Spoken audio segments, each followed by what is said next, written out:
To fold a bandana into a headband, lay it out flat, then fold it in half so one corner touches the opposite corner.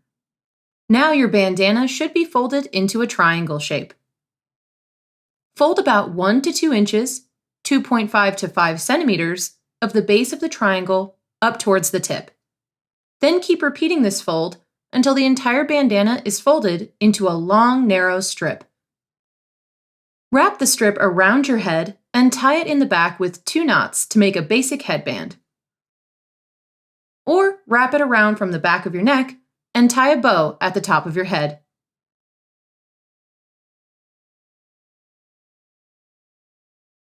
Whichever way you choose to wear your bandana headband, secure it in place with a few bobby pins so it doesn't slip off. If you'd rather make a classic head wrap, start with the same triangle fold. Then cover your hair with the bandana so that the base of the triangle is in the front and the top point is in the back. Tie the side corners of the bandana behind your head.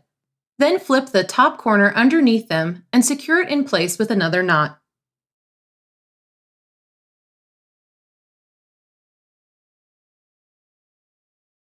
Adjust the bandana until it feels comfortable on your head.